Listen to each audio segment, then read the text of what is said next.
بسم اللہ الرحمن الرحیم۔ السلام علیکم ورحمۃ اللہ وبرکاتہ۔ حضرت مولانا محمد یوسف کاندھلوی صاحب رحمۃ اللہ علیہ کے فرمائے ہوئے 6 نمبروں میں سے چھٹے نمبر دعوت و تبلیغ کے مذاکرے کا دوسرا حصہ آپ تک پہنچانے کی سعادت حاصل کر رہے ہیں، جو کہ حضرت جی مولانا سعد صاحب دامت برکاتہم نے کئی سال پہلے پڑھ کر سنائے تھے۔ اس مذاکرے کو لائک اور شیئر کرنا مت بھولیے اور اپنی آراء سے ہمیں ضرور آگاہ کیجیے۔ جزاکم اللہ الخیر۔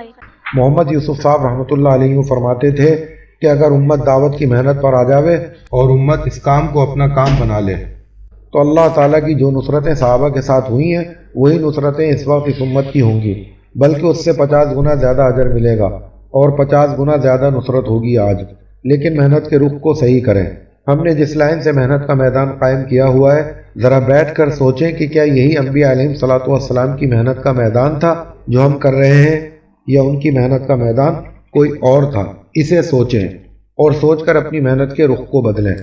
محنت کے رخ کو بدلنے کے لیے ہمیں سب سے پہلے اپنی ذمہ داری کا اپنے اندر احساس پیدا کرنا ہے کہ میں دنیا میں کیوں بھیجا گیا، میرے دنیا میں آنے کا کیا مقصد تھا، مجھے خلافت کا تاج کیوں پہنایا گیا تھا، اللہ نے میرے اندر کیا رکھا ہے۔ یہ سب سوچ کر پھر اپنی محنت کے رخ کو بدلنا اور اپنی محنت کے میدان کو بدلنا۔ اللہ تعالیٰ سب سے پہلے جو اس محنت پر ہمیں کر کے دکھلائیں گے وہ دنیا کا چین اور سکون دے کر دکھلائیں گے۔ آج امت حیات و طیبہ سے محروم ہے کہ ہر ایک چاہتا ہے کہ خوشگوار زندگی گزاروں، لیکن جس کے کندھے پر ہاتھ رکھو گے وہی پریشان ملے گا۔ ہر ایک اپنے مسائل میں الجھا ہوا، کوئی قرض دار، کوئی بیمار، کسی پر مقدمہ، کسی کی زمین، کسی کا مکان، کسی کی دکان، ہر ایک کسی نہ کسی مسئلے میں الجھا ہوا ہے۔ لیکن محنت وہی غلط راستے کی ہو رہی ہے، حالات کو حالات سے بدلنے کے چکر میں اور حالات کو حالات سے بنانے کے چکر میں یہ بیچارہ اپنی محنت کو بڑھائے چلا جا رہا۔ اتنا قابل رحم ہے اور اتنا قابل ترس ہے یہ انسان کہ ایک ایک کو پکڑ کر جناب رسول پاک صلی اللہ علیہ وآلہ وسلم نے اس کو مسائل کے حل کے لیے مسجد والا بنایا تھا کہ تیرے مسائل کا حل اعمال ہیں، لیکن یہ مسجد کی محنت سے تو ایسا بھاگے کہ گویا اس محنت سے اس کے مسئلے کا کوئی تعلق ہی نہیں، کہ چلو دکانوں پر اور چلو کارخانوں میں اور چلو کھیتوں پر، وہاں مسائل حل ہوں گے۔ میرے دوستو بزرگوں، امت کی جہاں محنت لگ رہی ہے وہ مسائل کے پیدا ہونے کا راستہ ہے، اور جہاں امت کی محنت نہیں لگ رہی ہے وہ مسائل کے حل کا راستہ ہے۔ انبیاء کا راستہ مسائل کے حل کا راستہ ہے، اور انبیاء کے خلاف جو محنت کا راستہ ہے وہ راستہ مسائل کے پیدا ہونے کا ہے۔ اس لیے آج مسائل حل نہیں ہو رہے ہیں، بلکہ مسائل اور کھڑے ہو رہے، مسائل اور بڑھ رہے ہیں۔ آپ حاکموں سے پوچھیں اور تاجروں سے پوچھیں، جو مسائل کل تھے کیا وہ آج کے دن حل ہو گئے، یا جتنے مسائل کل تھے ان میں اضافہ ہوا ہے؟ جتنی چاہے دوائیں بناؤ، جتنے چاہے ہتھیار بناؤ، جو چاہے کرو، چیزوں پر نہ کبھی اللہ نے فیصلہ کیا ہے نہ کبھی کریں گے۔ اس لیے میرے عزیز و دوستو بزرگوں، ایک قربانی کی وہ سطح ہے جس پر اللہ رب العزت نے تبدیلی کے وعدے فرمائے، اور صحابہ کرام کے زمانے میں ان قربانیوں پر تبدیلیاں مشاہدے میں آئیں۔ ایک قربانی کی وہ سطح ہے جسے ہم اپنے لیے طے کر لیں۔ حضور اکرم صلی اللہ علیہ وآلہ وسلم و صحابہ کرام جس طرح نمونہ اعمال میں ہیں، اسی طرح وہ نمونہ ہے حقیقت کو پانے کی محنت میں بھی ہے، اور وہ قربانی کی سطح متعین ہے جو قربانی کی سطح دائی کی ہونی چاہیے۔ اس قربانی کی سطح تک پہنچنے کے لیے یہ دعوت کی محنت ہو رہی ہے کہ محنت کر کے ایک مجموعہ اس قربانی کی سطح کا آ جائے جس پر رکھ کر اللہ رب العزت عالم کی ہدایت کا فیصلہ فرماوے۔ میرے دوستو عزیز و بزرگوں، ایک تو اس کام کو عمل سمجھنا، دوسری طرف اس کام میں بصیرت کا تقاضا کیا ہے۔ اس کام پر بصیرت کا تقاضا یہ ہے کہ اس کام کو سوائے نبوت والے کام کے علاوہ اور وجہ سے نہ کیا جائے۔ انا ومن اتبعنی کا یہ تقاضا ہے کہ جس بصیرت پر میں ہوں اسی بصیرت پر میرے اتباع کرنے والا ہو۔ آمن الرسول بما انزل علیہ والمؤمنون، جس طرح ایمان والوں کو نبی یقین کرنا ضروری ہے، اسی طرح نبی کو بھی اسی کا حکم ہے کہ وہ اپنے کو نبی ہونے کا یقین رکھے کہ میں اللہ کی طرف سے بھیجا ہوا ہوں۔ اس بصیرت کے بغیر استقامت نہیں ہوتی۔ وجہ عمل کیا ہے؟ کیوں کر رہے ہو؟ سب کر رہے ہیں اس لیے کر رہا ہوں، یا یہ کہ میں نے ذاتی طور پر اس کام میں کچھ نفع محسوس کیا؟ میرے دوستو عزیز و بزرگوں، میں یہ عرض کرنا چاہتا ہوں کہ اس کام کو چاہے کوئی نہ کرے بلکہ چاہے ہر ایک اس کام کی مخالفت کرے، تب بھی ہمیں اس کام پر پوری استقامت ہونی چاہیے۔ یہ بصیرت کا تقاضا ہے کہ کسی کے اس کام کو نہ کرنے سے میرے اپنے اندر کام کو لے کر کوئی شک نہ ہو۔ یہ کام شک پر نہیں چل سکتا کیونکہ شک پر استقامت نہیں ہوتی۔ اسی لیے قربانی کی اعلیٰ سطح تک وہ پہنچیں گے جو اس کام پر بصیرت سے چلے گا کہ کام پر جو وعدے ہیں اللہ کی طرف سے، ان وعدوں کے پورا ہونے کا یقین، اسے بصیرت کہتے ہیں۔ میرے دوستو، اگر یہ یقین نہیں ہوگا تو نامعلوم کاروباری آدمی کو کتنے تقاضے ایسے پیش آتے ہیں جو انہیں لا کر ایسے حالات میں کھڑا کرتے ہیں کہ پھر یہ کہہ دیتا ہے کہ ان حالات میں کام نہیں ہو سکتا۔ میرے دوستو، ایک ہے اس کام کو عمل سمجھنا۔ دیکھو، اس کام پر اللہ کی طرف سے جو کچھ ملنے والا ہے دوستو، وہ مقصود نہیں ہے، وہ سب تمام کا تمام اللہ کی طرف سے موعود ہے۔ اللہ کی طرف سے اس کے ملنے کا وعدہ ہے۔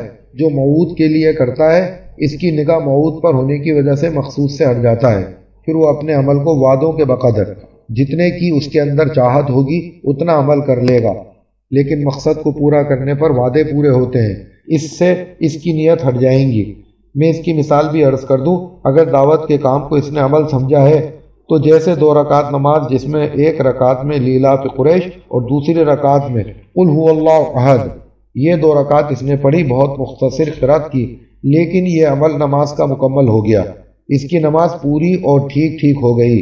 لیکن اگر کام کو یعنی اس محنت کو اس نے مختصر کر دیا یا عمل سمجھ کر، تو اسی طرح مختصر گشت ہوں گے، مختصر تعلیم ہوگی، مختصر ملاقاتیں ہوگی، مختصر نکلنا ہوگا، یہاں تک کہ پوری محنت عمل بن کر رخصت پر آ جائے گی، اور عزیمت جو دعوت کے ساتھ ہے وہ ختم ہو جائے گی، اور اعمال دعوت جو محنت کا نام ہے، یعنی دعوت کے تقاضے، وہ محنت سے عمل کی طرف آ کر پھر اس میں رخصت تلاش کی جانے لگے گی، اس لیے کہ رخصت اعمال کے ساتھ ہے۔ روزے دار کو سفر میں روزے کی رخصت، اور اسی طرح اعمالوں کے ساتھ فتوے کے اعتبار سے رخصت ہی رخصت ہے۔ اگر یہ محنت عمل سمجھ کر ہو رہی ہے تو اس میں رخصتیں ہم تلاش کریں گے۔ سہ روزہ میں، تعلیم میں، گشت میں، 2.5 گھنٹے میں، سالانہ نکلنے میں ہم رخصتیں تلاش کر لیں گے۔ اگر میرے دوستو دعوت آوے عزیمت پر تو اعمال میں سہولتیں ملیں گی کہ دعوت کے تقاضے پر نکلے اور عمل کا وقت آ گیا کہ پھر عمل کو آسان کر دیا گیا کہ جماعت کی نماز 2 جماعتوں میں تقسیم کر دی گئی۔ ہاں، دعوت کے تقاضے پر صلاۃ الخوف ملی ہے کہ ایک جماعت دشمن کے مقابلے پر رہے اور ایک جماعت نماز ادا کرے، پھر یہ جماعت دشمن کے مقابلے پر جائے اور مقابلے سے ہٹ کر نماز ادا کرے۔ نماز ایک ہی ہے، نماز کو نہیں تقسیم کیا ہے لیکن نمازیوں کو تقسیم کر دیا۔ یہ بھی نہیں کہ جنگ کا وقت آ گیا ہے تو نماز چھوڑ دو، یا نماز کا وقت آ گیا ہے تو دعوت کا تقاضا چھوڑ دو، ایسا نہیں، بلکہ دعوت کے تقاضے کی وجہ سے اگر عمل کا وقت آ گیا تو اس عمل میں تبدیلی کی اور اس عمل کو آسان کر دیا کہ صلاۃ الخوف دعوت کے تقاضے پر آئی ہے۔ جو اعمال کو زندہ کرنے والی محنت کریں گے، ہم اعمال ان کے لیے آسان کریں گے۔ میرے دوستو، عزیز و بزرگوں، اصل میں ایک سطح ہے داعی کی اور ایک سطح ہے مدعو کی۔ ہر سال 4 ماہ لگانے والے اس کے ساتھ اپنی مسجد میں وقت بھی دیتے ہیں۔ یہ وہ سطح ہے جو امت کو اس کام پر لانے کی محنت کر رہی ہے۔ لیکن ایک سطح مدعو کی ہوتی ہے کہ وہ اپنی استعداد کے بقدر کچھ وقت دے گا، خود کام کرنے والے کچھ وقت دیں۔ یہ داعی کی سطح نہیں ہے، یہ تو مدعو کی سطح ہے۔ حضور اکرم صلی اللہ علیہ وآلہ وسلم اپنی والی سطح کے داعی ہیں۔ جیسے تاجر اپنی سطح کا داعی ہوتا ہے کہ تاجر کی اپنی سطح ہے اور گاہک کی اپنی سطح ہے، تو تاجر اپنی سطح پر جمع رہتا ہے کہ یہ چیز اتنے روپے کی ہے، اور گراہک کا تقاضا یہ ہے کہ تاجر کچھ کم کرے۔ یہ خلاصہ ہے تجارت کا۔ اگر داعی مدعو کی سطح پر اتر آوے تو یہ ایسا ہے کہ تاجر گراہک کی سطح پر اتر آیا، اب تاجر کا نقصان ہو جائے گا۔ میرے دوستو، اللہ کے یہاں جو ایمان مطلوب ہے، اللہ وہ ایمان لانے کا حکم قرآن میں دے رہے ہیں۔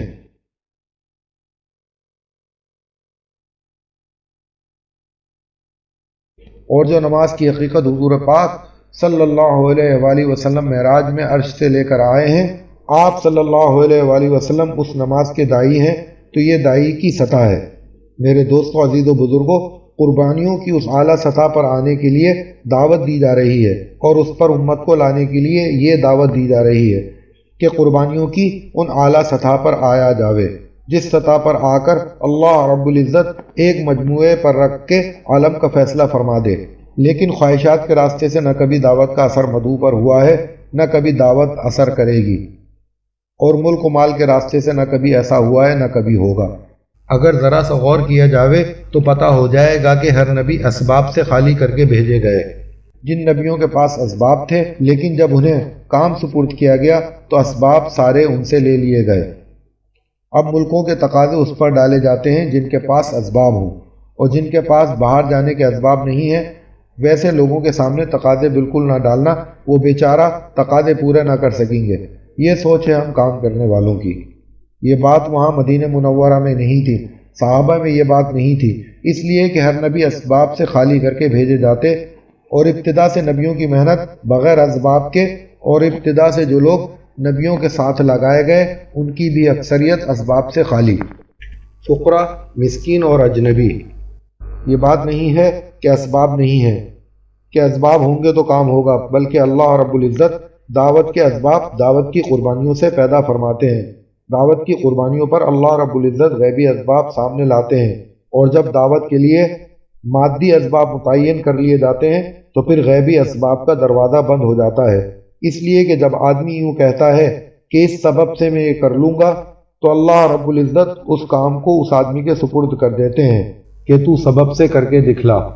میرے دوستو بزرگوں، ایک بات تو یہ کہ کام کرنے والوں میں اس کام پر جو کچھ صحابہ کرام کے ساتھ ہوا ہے اس سبب سے اس کام کے ساتھ کائنات تک ہونے کا یقین ہو، اس لیے کہ مولانا یوسف صاحب رحمۃ اللہ علیہ یہ فرماتے تھے کہ اس امت کی صحابہ کرام رضوان اللہ تعالیٰ اجمعین کے مقابلے میں 50 گنا زیادہ مدد اور نصرت ہوگی، بشرط یہ کہ کم سے کم اس سطح پر آنے کے عزائم اور ارادے تو ہوں۔